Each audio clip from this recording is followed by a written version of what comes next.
a lot of people have a long way to go before they can actually like step into a building like this again, or even like call someone like me their pastor. And I start wherever I happen to find them, you know, square one a lot of times.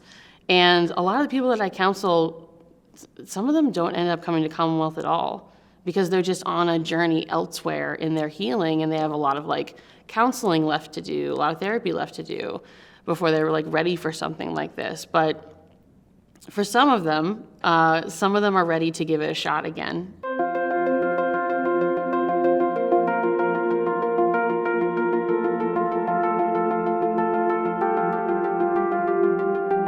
My name is Erin Angeli. I'm Mike Hollahan. What I do is I'm the associate pastor for queer and neighborhood ministry here at Commonwealth. I am the pastor of the Commonwealth of Oakland, which is a new progressive Jesus-centered community of faith in Pittsburgh. When I thought about starting a new faith community, I wondered what it would look like to try to create a place of peace in Oakland that would bring folks together from the universities, from the neighborhoods, queer folks, people who were living outside, to come together and have like a positive experience together, and what kind of spiritual community could come out of that. It's really helpful that when you bring those worlds together, that you have something that you're kind of doing together. So that's going to be eating tonight and socializing. My favorite part of the meal is always right after, when the eating part is winding down and when the conversation starts to strike up, and suddenly like you can look around the table and everyone is engaged with another human being, which is so difficult to do. It's not like a sermon you're gonna hear. If you want, that's your choice. The emphasis is more, let's sit down and eat. Let's talk, let's meet people. Commonwealth is a place where people can really just get down to the nitty-gritty of what they believe and why they believe it.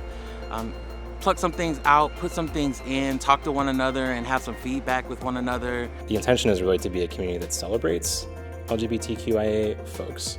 There's a lot of pain there, and so there's a lot of repair work that the church, Christianity, needs to do with its queer members. I don't see a lot of overlap of my queer identity and my Christian identity, and how that's something that I really struggle with, and that's sort of what led me to Commonwealth. And I've just really liked the community and the space that has been created. The idea of going to church was really scary to me because even still at that time I really didn't have a concept of like, you can be trans and queer and also be at church. And I ran into Erin and I was like, you know, I have this background, I'm kind of interested in church, like, can you tell me a little bit about this?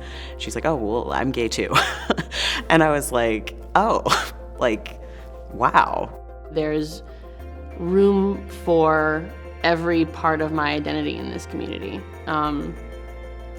As a theologian, as a queer person, as a woman. By creating a space where queer folks not only are included, not only affirmed, but are celebrated and are actually in positions to determine the direction of the community and how it develops, we can really create that space where folks get to use their gifts in a church setting, and our community really gets to benefit from that. I need that environment. That's my medicine. That's my upbeat.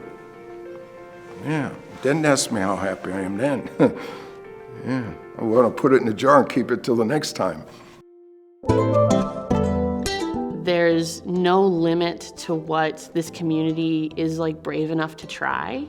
Commonwealth does a service called Forest Church, which is sort of this outdoor, come as you are, we meet in a park and sort of take like 20 minutes of silent contemplation, which is something I'm really kind of interested in terms of spiritual practice. It's more contemplative, open service, which is where people can just kind of engage with God and nature.